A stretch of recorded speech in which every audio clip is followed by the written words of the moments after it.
You didn't think I was here? Yeah. Why? Didn't see any lights on Where? in here. So from outside, you can't see the lights inside.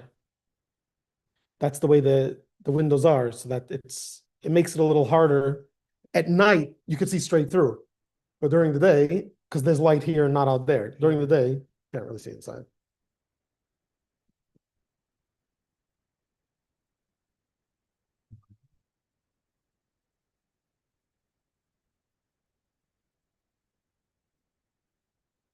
Dale, will you be able to join us Sunday? This Sunday? Yeah. Okay. Perfect. That's number 7 so far. Okay.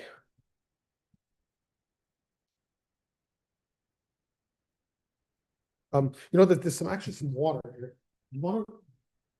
Usually don't have it inside, but Dale, I'm just my allergies have kicked in. With Friday I could use it. already? Well, how many more weeks go on? I'll go back to work, on Wilmington. Dale's recovering. Oh, it's right here. He's back on his feet. Okay. Not yet. Back to Baruch atah Adonai Eloheinu melech haolam she'akalni b'dvarei. Amen. Okay. So today's gonna be fun because it's one of my favorite things to think about and scariest things to try to articulate.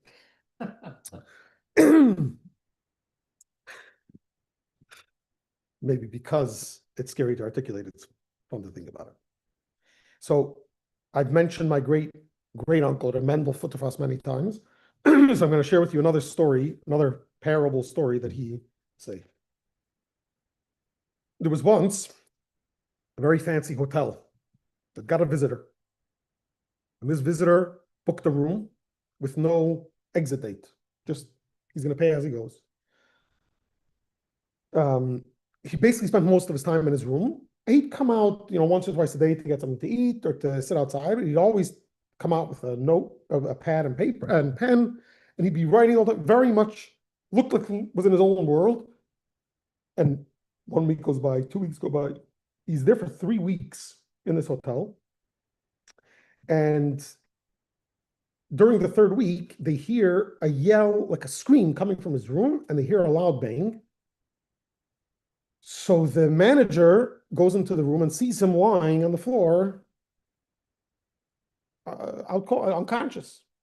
Right away calls 911, and he assumes there's probably something fishy going on, something criminal, because what's the guy doing sort of hiding out in the hotel and then just drops dead or something happens to him? So the police come. After he wakes up, they start interrogating him. They're asking him. So he said, this is what happened. 3 weeks ago, he bought a lottery ticket. But he started thinking, what's going to happen if I win the lottery ticket? What am I going to do? He needed to think. So he decided to leave his family, leave his job, work, and go to the hotel to be able to think. And he's been thinking about what he's going to do with his money when he wins the lottery. And after a week, he decided he's going to invest it in real estate. What is he going to buy? No, he's going to build. So for the next week, he was planning out his buildings. What's going to be commercial, what's going to be residential, where he's going to build the buildings, how big they're going to be, etc. Then in the 3rd week, he was planning out how much he's going to rent out the units for, what type of people he's going to rent to, what are going to be the conditions of the rent, etc., etc. And then a thought came into his mind. What happens if one of his tenants, they're renting, which means they could leave, someone else could come. But let's say one of his tenants decides that they want to put up a picture of the grandma. They're going to take a nail, bang it into the wall, hang up the picture. Then they're going to leave a few months later. Now there's a hole in the wall. What's he going to do? And he, out of such pain, he yelled and fainted. So the detective is a little confused. He said, I don't understand. You have all the money already, right? In your story, you have all the money. You're building all these buildings. You're renting all of it out.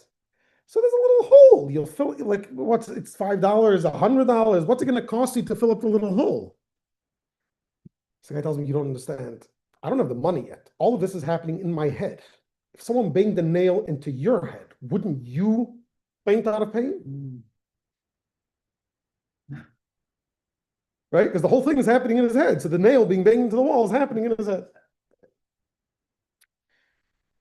Why am I sharing this parable with you? Because today we're going to talk about different ways you could know something.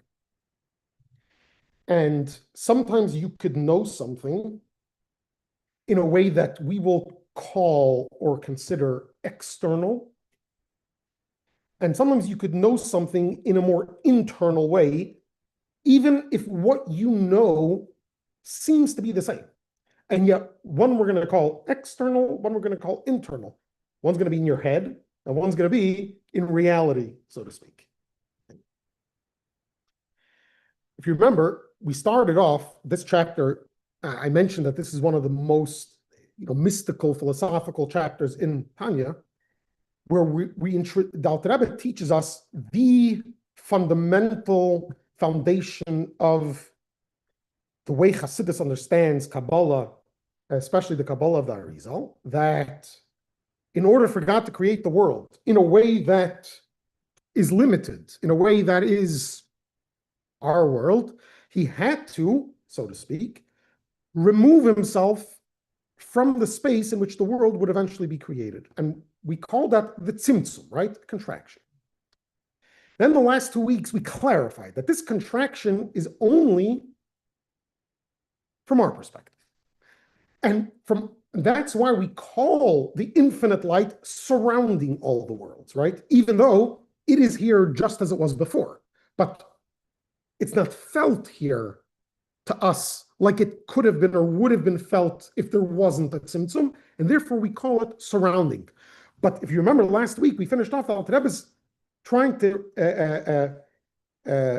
cement this idea that when we say surrounding, we do not mean surrounding as removed. We just mean it in a way that it's not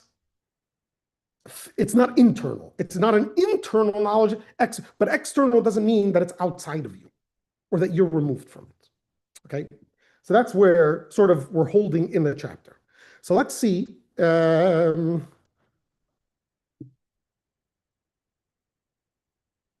Where is it? I said we're gonna start again. We're gonna turn back the page. We started this last week, but to the bottom of page 736. This is a few it's a different page numbers in there. Before 15 ER for a leap year, it's about 5 or 6 paragraphs before 15 ER for a leap year. No, it's a different page. Okay, yeah, but I can show. Oh, the words. It's 15 here. So it's 2 paragraphs before that. Is this 15 ER for a leap year? Yeah. No, I'm saying, does he have, what you have is 15 ER for a leap year? No, I think that's 12 ER for a leap year. Here, 12, 16, no. regular here. This is Yeah. how it here. It's 12, that's 12 ER for a leap year. 15 ER for, the second one is the leap year. Oh. That's the one below. The bold one for leap year. Oh, this is 15 ER. So it's going to be, yeah, perfect. Okay. Let us make this more intelligible by means of an example. When a person forms an image in his mind of something that he has seen or sees, even though the entire body and essence of that thing, both its exterior and interior, and its very core, are completely mirrored in his mind and thought, for he has seen it or is seeing it in its entirety. Yeah. This is expressed by saying that his mind encompasses that object completely.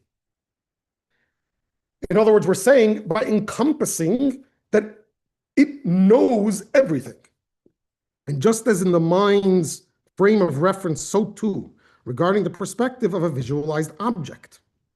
And the thing is enveloped by his mind and thought, but it is not encompassed in actual fact, only in the imagination of the man's thought and mind.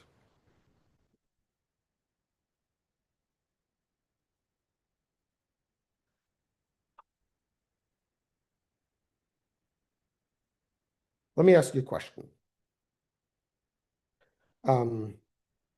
Any or all of you can chime in. Am I calm or anxious right now? Calm. Calm. Calm. Oh. Both. Why did you say calm? Because anxious to me would be either nervous or Okay, why can't I be nervous? just from your tone of voice. Okay, so you're listening to my Yeah, tone of voice. and your composure. So you're seeing my composure. You're using your senses Mhm. to see what's going on around. And now you know, or at least you think you know, that I'm calm, right? Mhm. And I assume you said both because you can sense something more than calm. Okay? I'm not going to say who's right.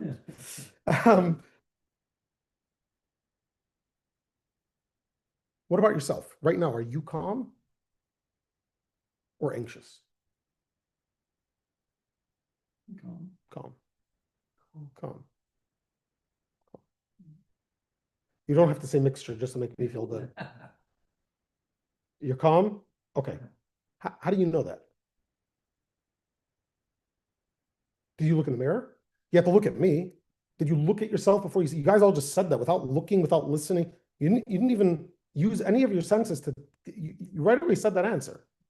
Why? Why? Well, I think I can feel myself breathing at a slower rate. My heart rate is if I'm anxious, then my heart rate would pick up, or my blood pressure might go higher. Mhm.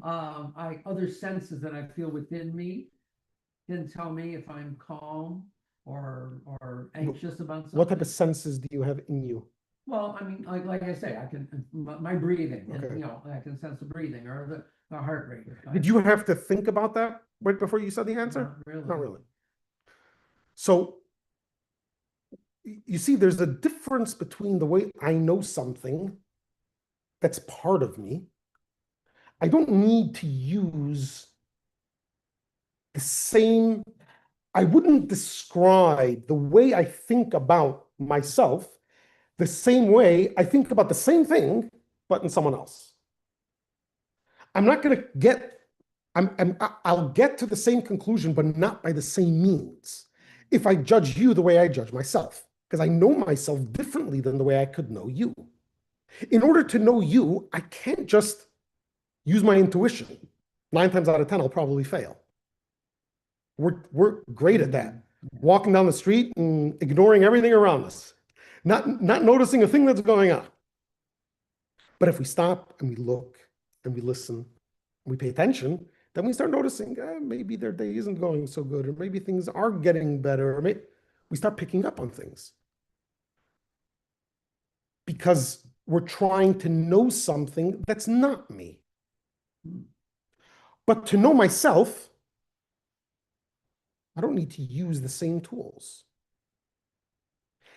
In order for me to know that you have a bruise, I'd have to see it.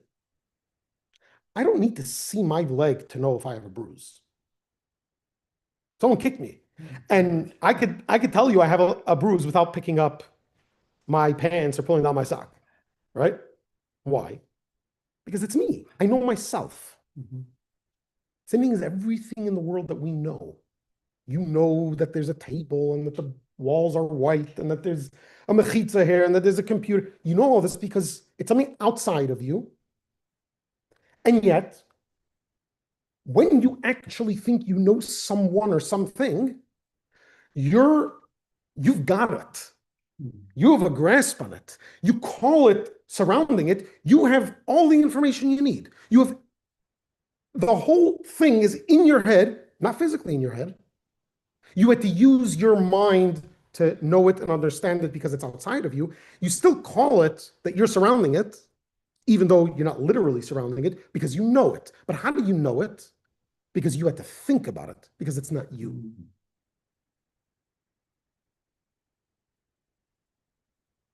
Would you say that's internalizing something? If it's Hmm. external to you, like, okay, so you get to the table, the computer and the water bottle. Okay, but we know it because we can see it and and we physically, and we say, okay, so we know that it's there. And so we don't physically have it in it, or we don't, internalize it like we would food or anything like that. But we accept the fact that its existence is there and we can identify it. Is it possible to internalize the table? Not physically, but But is it possible to use the terminology internalizing the table? Yeah. And yet no one's going to think you actually ingested it, right? That's the key.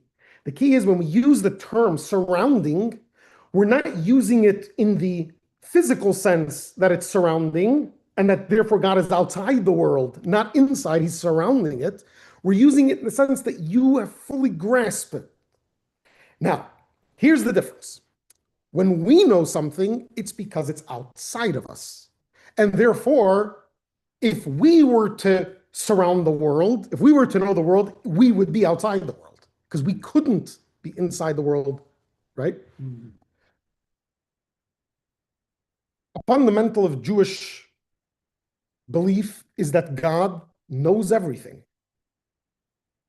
But in order to know something, you got to see, you got to feel, you got to taste. God doesn't have hands, so to speak. God doesn't taste and feel and see like we do. So how does God know anything?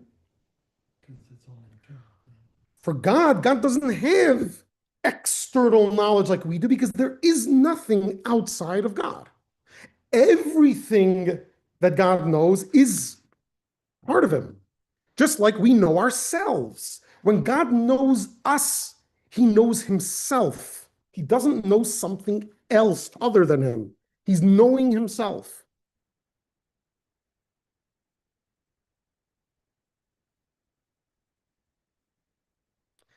So if God forgot about you, would God have forgotten about you? Why not? If God forgot about you, you wouldn't be anymore. Right.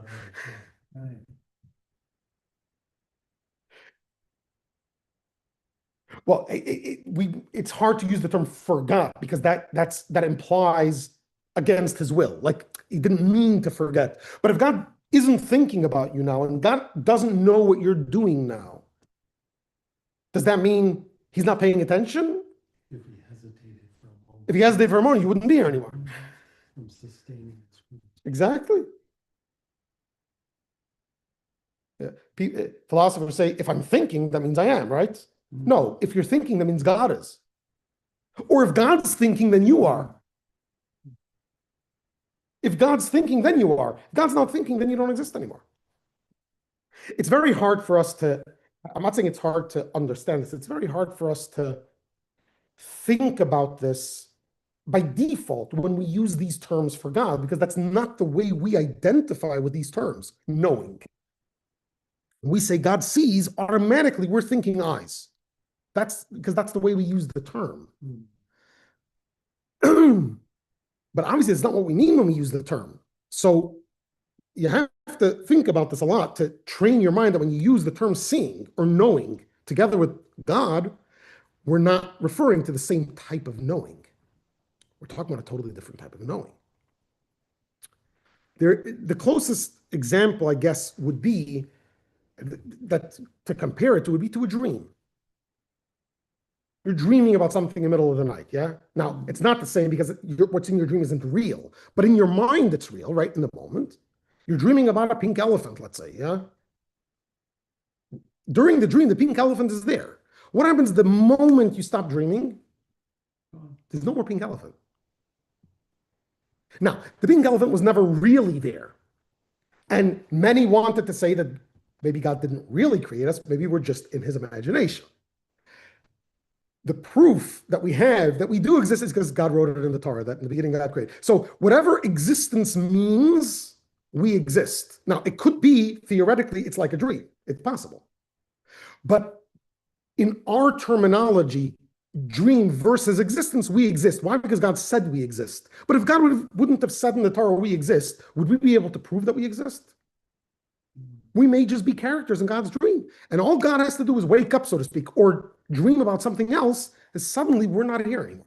Not because he chose to get rid of us, not because we were nothing. He just stopped thinking about it. He woke up. Just like when you wake up, the characters in your dream are no longer there. Not only that, most people, most of the time, have a very hard time even remembering what they dreamt of. And even if you remember, how accurate is it? It's almost like it doesn't exist anymore. Mm-hmm. But the pink elephant didn't realize he's in the dream. Correct. We realize. And that's why there's no, of course, there's no way to bring a proper metaphor, but it's the closest we can understand to the concept of the fact that something that is only is because it's part of the creator. The pink elephant only exists because I'm thinking about it now. You're right, it doesn't exist the way we exist, but it does exist in my dream.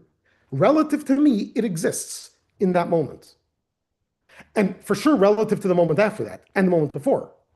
It didn't exist the moment before, it doesn't exist the moment after. In that moment, it existed, again, relative to the way things exist in my life.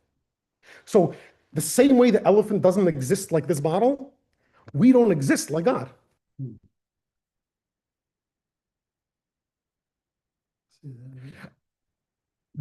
Why isn't the elephant like this bottle of water? Why are you saying that what's in your dream isn't real? Why are you saying that? You're right, but why? Why did you say that? You said that you were pointing out that the pink elephant wasn't real even in the dream, right? No, I was saying when people say that our existence is like a dream, I was saying that well, the difference is that the pink elephant doesn't realize that he exists in a dream. But we realize we exist, so it's not like a dream. How do you know?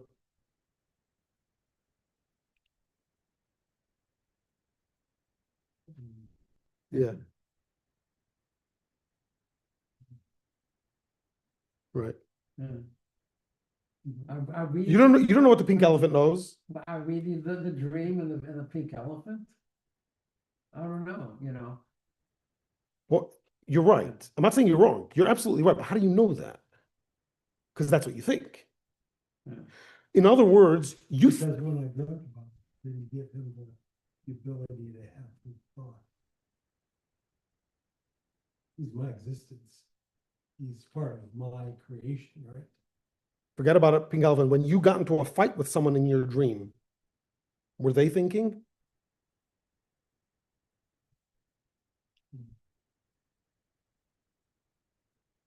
To you, it seemed like they were thinking, probably. Otherwise, you wouldn't be scared or happy.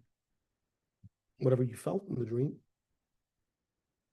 In other words, not only pink elephants don't think about their existence, gray elephants probably don't either think about it the way we do.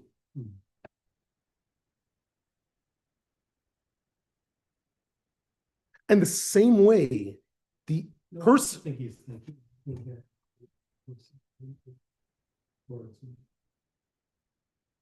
not independent.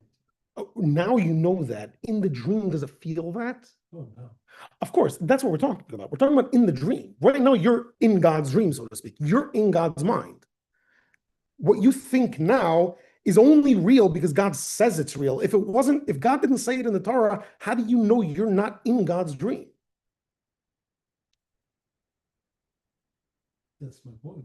It's because the characters in my dream do not have the ability to think of me. Of course. So we're not going to get the ability to think of God. because he created. But that doesn't make you any less, any more of a thing than the pink elephant in your dream. You think compared to God, not you think, the way you're describing it, it sounds like that me compared to God is more of a thing than the pink elephant compared to me. Because the pink elephant or the person in my dream compared to me is really only an illusion, an imagination. But me compared to God, this is real. No. This is real because God desired you to be able to think. Imagine theoretically you were able to inject your characters of your dream with feelings, with thoughts. They would also think. It doesn't make the water bottle any. So, what makes me think I'm more real than the pink elephant, or that the water bottle is more real than the pink elephant? Because I could see it, I could feel it, I could smell it, I could taste it. The pink elephant, I can't.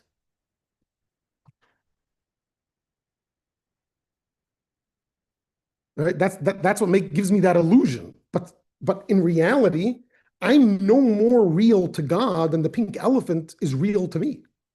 The pink elephant is only real as much as I make him real. As much as I dream about him, that's how real he is. We are only as real as we are because that's what God wants us to be. So yes, if we have more power or more capacity than the person in our dream, it's only because that's how God's thinking of us.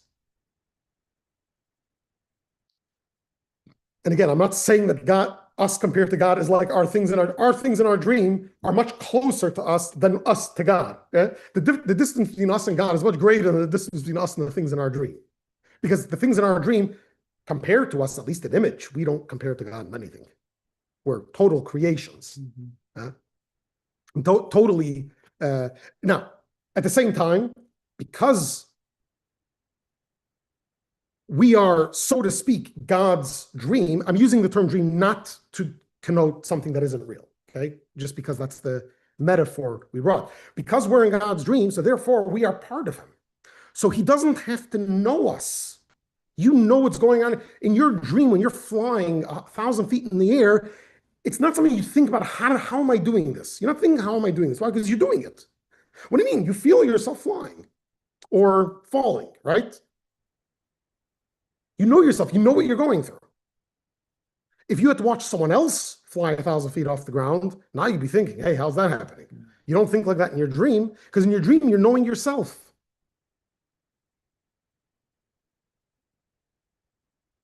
Okay.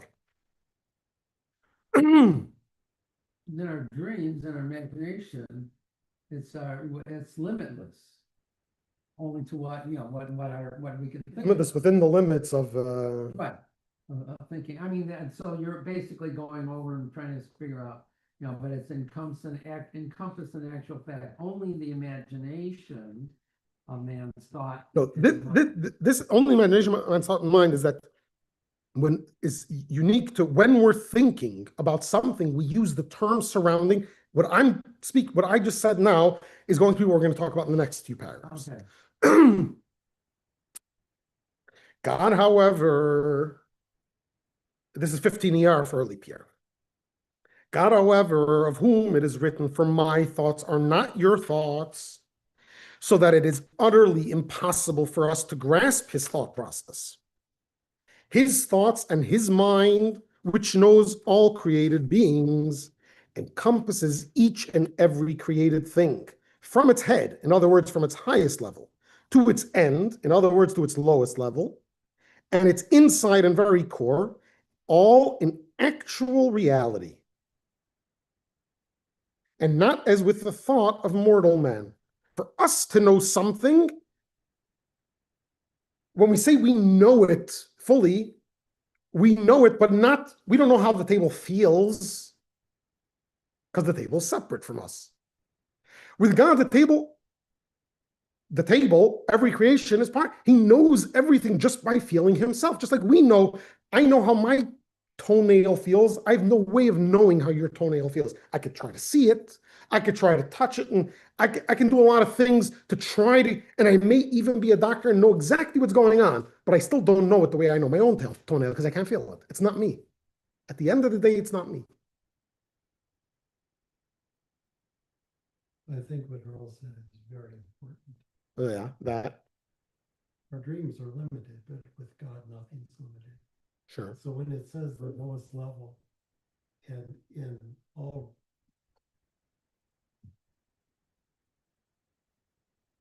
practicality, all reality, there is no lowest level with God.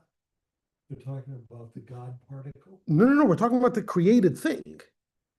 Exactly. There is no lowest level with the created thing. It's eternal. Yeah, we're talking about the way we perceive it. In other words, when we Well, the way we perceive it is we're within a certain level of reality.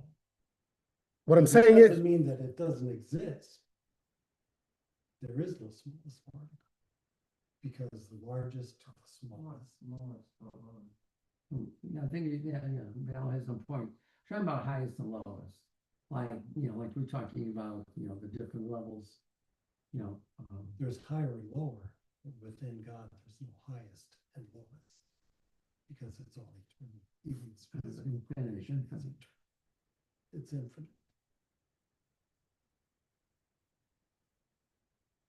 But yeah, but we're talking. No. this specific thing is, it says every created thing From its head toe. to its end. Yeah. We're talking about the highest and lowest of the created thing. Of each individual. Yeah. Right, Yes. Yeah. yeah, but it doesn't mean that we're. In other words, when we know something, we can't know everything from the highest to the lowest, like of the table. There are parts we can't know. Whereas God knows everything from its highest thing. Let's say that's the composite of what it's made of. To its lowest would be to the color, what it feels like to be green. Exactly. Yeah. Mhm. Is that were you saying something? You were saying something different, right? You weren't I'm saying. saying something different. Okay, you were speaking about God. I say from God's perspective. Right. Okay, There fine. is no finite. Right. This sentence though There's infinite finites. right. This sentence is from our perspective though. Well, we're speaking about God, that God's knowledge encompasses it entirely, unlike our knowledge that only encompasses it theoretically, not physically. God's knowledge encompasses, there is no part that's outside of God's knowledge like there is when we know something. My only point, we're thinking about God's reality. God's reality is an infinite finite. There is no end to the finite. We think of the ends of the universe, the smallest particle, because that's our reality. That's not God's reality. God's infinite. And that's the reality he's thinking of now. The physical creation that he created. Yeah. I'm proposing. Yeah. Is also infinite. So what you're saying might be true, but I think if I get what you're saying, I don't know if it's for the reason you're saying it. The reason you're saying this is because you can't say that God is in the finite. No, I'm saying he is in the finite, but I'm just saying. And his finite is different than our finite. Is that finite is finite. And his fine. So you're saying his reality finite is different than our finite. Yeah. Okay. Yeah. Very good. It's in.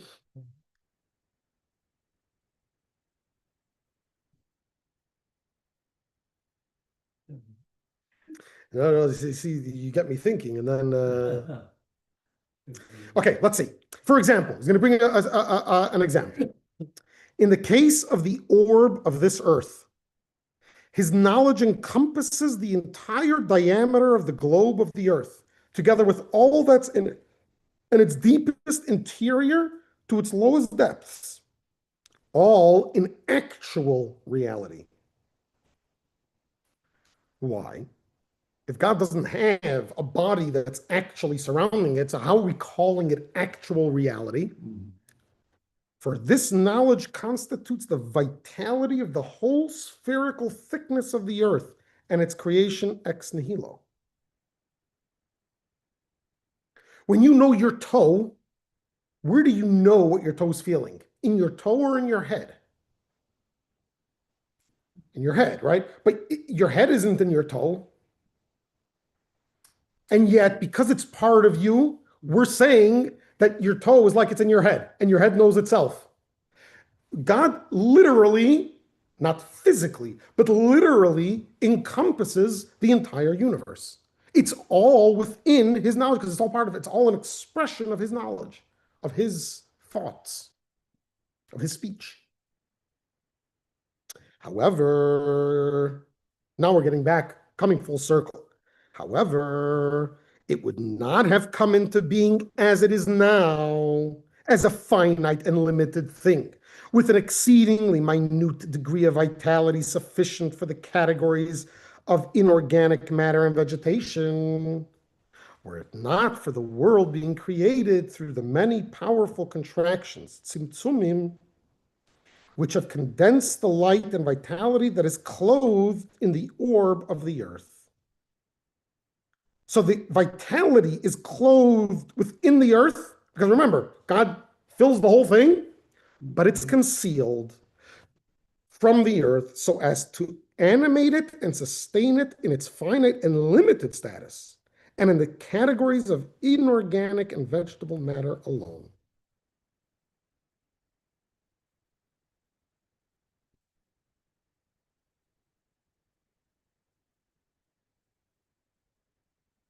The Mizitcher Magid was the Baal Shem Tov's successor.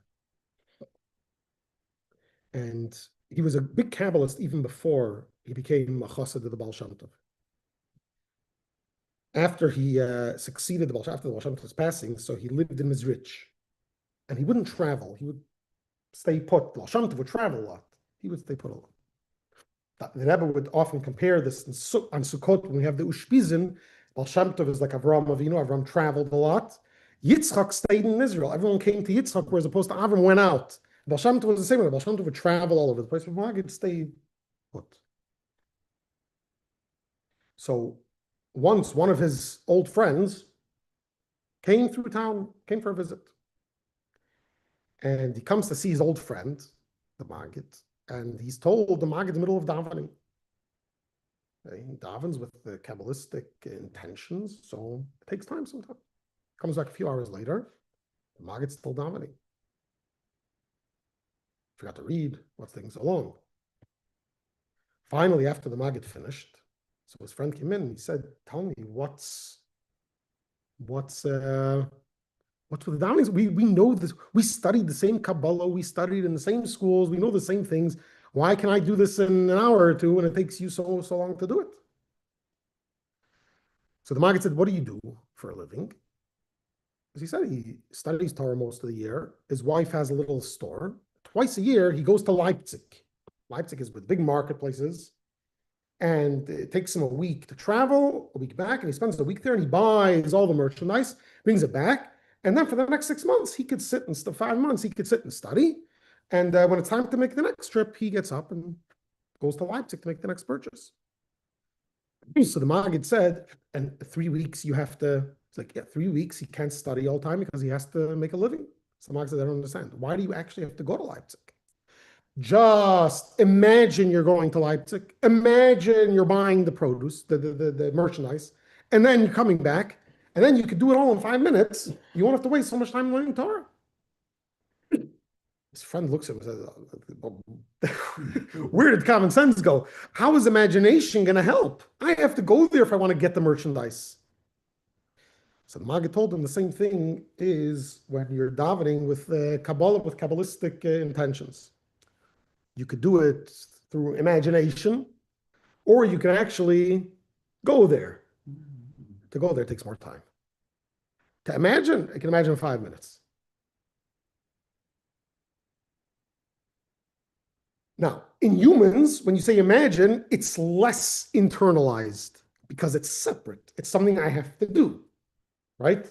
Whereas imagination, I can do in 5 minutes because it's all here, but nothing is actually getting done. However, with God, in imagination, so to speak, in God's thought, we are actually happening the way God wants, right? So God doesn't need to take hours, so to speak, or months to create us. He can do it like that. But for God, that's like us traveling, not like us imagining. Now,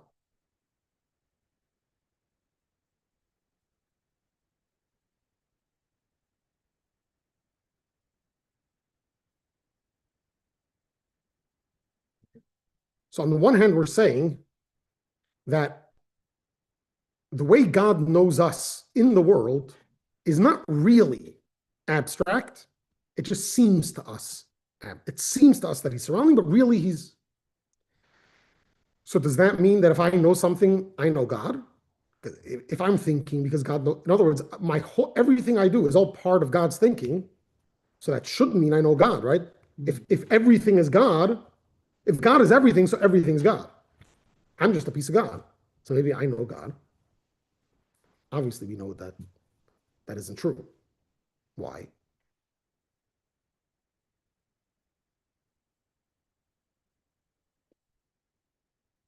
We all have a spark of God, you know. So in that case, maybe, we know and that he's our creator. But we don't know him. Why? Because if we would know him, we would be him. As Jack Nicholson says, you can't handle Yeah. So he's being merciful, actually, Yes.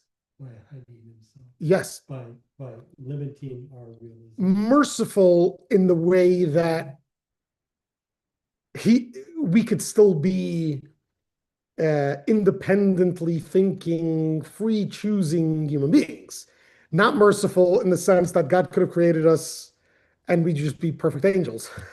So we may not consider that mercifully, but yes, ultimately, according this is if God wouldn't have created us like this, in other words, even though God's full infinite knowledge is right here, if God wouldn't have created that illusion through Tzimtzum, that it's only a limited amount of his knowledge here,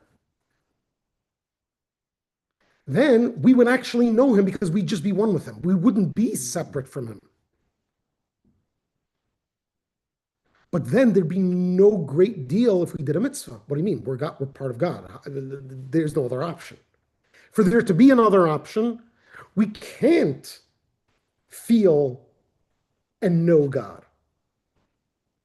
But does that make us any less part of him? Does that make us any more independent of him? No. We only exist because of him. And yet we feel like it does. And that's because that's because of this tzimtzum. This level of divine knowledge does not penetrate the world in the way we perceive penetration. A little bit does. We can look at the tree and deduce God. We could look sometimes at the world and see godliness. However clearly you see godliness in those moments is nothing compared to what you'll see when Mashiach comes, when you'll see godliness. Or even compared to what they saw in the temple when they came to see and be seen.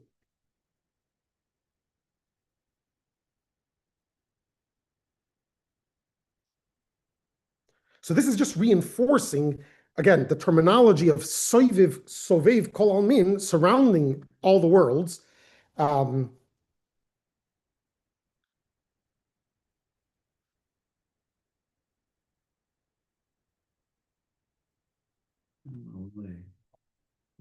so that's what we're gonna conclude here. There's still a footnote we'll get to afterwards. Okay. Yeah.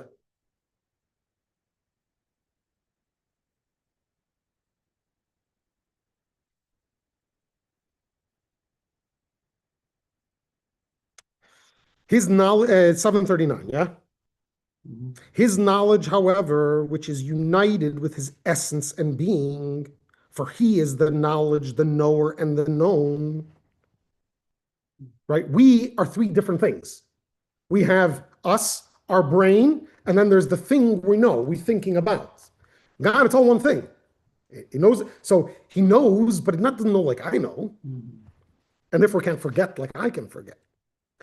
And that sounded like I could do something he can't, as if it's greater. Obviously not. Right. And knowing himself, as it were, he knows all created beings, though not with a knowledge that is external to himself, like the knowledge of a human being, like we know things. For all the created beings are derived from his true reality. So his knowing them is because he knows himself.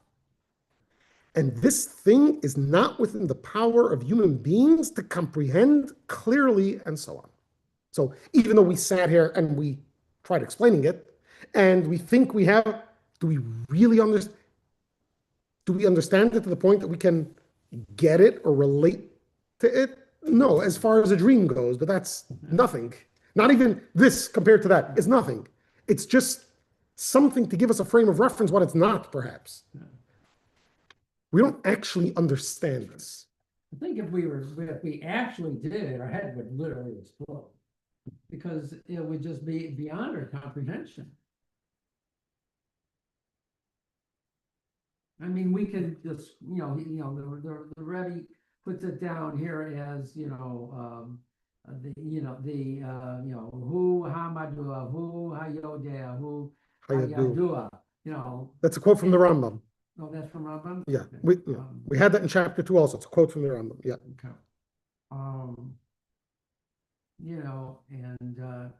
It kind of reminded me of, the origin of the Yud-Kei Vav-Kei, Hayahu. Yeah.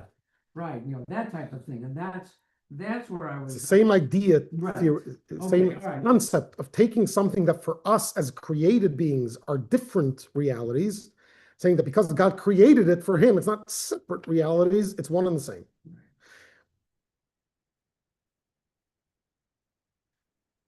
Okay, I wanted to say something, but that will be covered in the footnote. Let's skip over the footnote for a second, and then we'll get back to it. To page 743. Yeah. This knowledge, then, that God knows, since it is of an infinite order, is not described as clothing itself in the orb of the earth, which is finite and limited, while God's knowledge is limitless, but as encircling and encompassing. Remember, there is a level called Memale Kolomen. That's not what we're talking about. We're talking about Sovev Kolomen. Even though this knowledge embraces its entire thickness and interior in actual reality, thereby giving it its, you want to know how actual reality is surrounding it? It's giving it its existence ex nihilo. As is explained elsewhere, that creation ex nihilo can take place only as a result of the encompassing light. In other words, Memale Kolomen, so to speak, doesn't have the power to create. So the vitality of the world, and therefore the Or Ein Sof that's present within the world is Sovev Kolomen, even though we're calling it encompassing and encircling.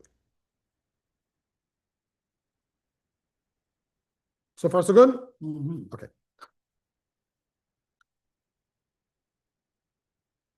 By the way, just to finish this thought, I shared the story before.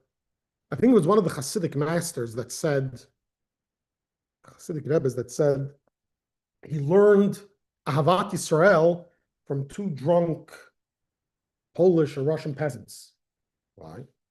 He was traveling at night and he stopped at an inn, and there were some peasants sitting at the bar and drinking. And out of drunkenness, one of them turns to his friend and says, "I love you." So the other one says, "No, you don't." He says, "Yes, I do." He said, "Really? Tell me what's bothering me." He says, you haven't told me." He said, "If you truly loved me, you would know what's bothering me." No. Get glimpses of the movie. Mm-hmm. Whether or not this is actually what the mitzvah is and what's expected of us to reach, I'm not going to be the the codifier to say this is the limit of the mitzvah. But we can relate to this idea of knowing something outside of me as if I know myself. Sometimes you can have that with a child or even with a spouse, sometimes more with a child, because they're literally a part of you. They come from you, they're a part of you. So therefore, you could know something about them without actually using the tools you usually use to know things. You know when your child's suffering, when he's sad, when he's down. You know when he's happy, when he's smiling, when he's running around. How do you know when he's happy, when he's far away? Not always, but sometimes you could feel it. How? Because in a sense, there is some part of you that's there. And you know yourself. It's not the same, but it seems like the trick is not yourself. What happens? What happens when you become not yourself? And that's chapter 32 in Tanya. How could you love someone else? Through bittul, right? Why? Because if you're in yourself, if your focus is yourself and you're seeing things from yourself, then you can't really comprehend where they're coming from. In order to understand them completely, then you can't. Not just where they're coming from. When you know yourself, what separates human beings? Ourselves. What unites us? Our souls, because it's all one. The more we know ourself, the less we're in touch with our soul, the less I know you. Not the less I'm aware, the less I know you. If I know my soul, I know your soul just as much as I know my soul, because it's all the same thing. So if I understand it, how come I can't do it? Why we're studying. Okay, 1 minute. The Rebbe can do it. That's not study chapter 28 in Tanya. Anyone that thinks that anyone who's upset at themselves that they're not a tzaddik is delusional. What are you expecting to be a tzaddik? What do you think you are? No, I understand. Okay, but before we conclude, I want to go back to the footnote here, because we had the same type of footnote in chapter 2 in Tanya. Just an important piece of we're dealing with a Kabbalistic thing, with a fundamental thing here. The Rambam uses the term, right? The footnote is on what the Rambam wrote, for he is the knowledge, the knower, and the known. Yeah, he quoted the Rambam. So the Alter Rebbe points out that this is a very problematic statement. He's saying God is the knowledge, God is three? That doesn't sound too safe. Why would you say that? Oh, you're opening doors you don't want to open. What does it even mean from a Jewish perspective? God is the knowledge, the knower, and the known. How do you even use those words? So many Kabbalists had a very big problem with by the way, most believe their Rambam was clueless of Kabbalah, or that was ill-informed, because how could you use such terms to describe God? And chief among them, as we mentioned, I believe, no, I don't think we mentioned it there. And the Maharal of Prague is famous for speaking about this verbiage in Maimonides. However, according to the Arizal, it makes sense. Why? Because the Arizal introduced the concept of tzimtzum. Before tzimtzum, yeah, these terms make absolutely no sense to use for God. But after tzimtzum, in other words, the way we perceive God in the world, the way we see this reality, it seems like God knows us because he knows himself. So we're using terminology that there's God and there's us. Okay, he knows us because he knows himself. But that's only the way we can perceive anything after the tzimtzum. Before the tzimtzum, we've got no words to use. We can't use words before the tzimtzum. Remember, God himself is the same after the tzimtzum as before the tzimtzum. But because of the tzimtzum, God allows us to get a glimpse, somewhat, even if just in concept alone. And that glimpse allows us to see these types of words. Let's see. in the words of the Alter Rebbe, as Rambam of blessed memory has written, this is here, it's in middle of page 742, that God is knowledge, knower, and known. And the scholars of the Kabbalah have agreed with his view. How? How do they make sense of his view? As is stated in Pardes of Rabbi Moshe Cordovero of blessed memory, this is also in accord with the Kabbalah of our master Rabbi Yitzchak Luria of blessed memory, the Arizal. In the mystery, in other words, the doctrine of contraction, tzimtzum, and the clothing of the lights of the Sefirot in the vessels, as has been explained previously in chapter 2. So the fact that we have names for God and Sefirot for God and the descriptions and things like this is all after the tzimtzum. And by the way, it's not a time thing. After tzimtzum means the way we perceive God. God is here just like he was before the tzimtzum. But when we're talking about God himself, so to speak, without the tzimtzum, none of these things are accurate. None of these terminologies mean anything. God doesn't have names. Even the holiest name of God is past, present, and future, but one. God isn't just past, present, and future as one. God created past time. So the God, in other words, the way he created time has a relationship with time, so to speak. But God himself has no relationship with time. Remember, it's all because he knows himself. What type of relationship does he have? He chooses to have a relationship by giving us mitzvahs. Fine. But the creation itself has zero, relationship might not be the right word, zero relativity, so to speak, to God himself, except for the way God allowed himself to come through the tzimtzum. So I think this wraps up the concept of this fundamental concept of tzimtzum, where on the one hand, we're allowing the possibility of such a great God to create such a low physical world, with the caveat that this is not final or real to the extent that now this great God, how's supposed to have a relationship with us? He's too big to have a relationship. No, God can have a relationship with you because it's the same God. There is no real tzimtzum that happened. But since Tanya is about serving God, the next chapter we'll see, and how should this change Monday morning? How is this going to change my day-to-day life? What am I going to do with this? How is this going to help me in my divine service? These ideas that we think about, because this is more meditative things to think about, to meditate about. Now what do I do? How does this change my life? Next week, we'll start chapter 49.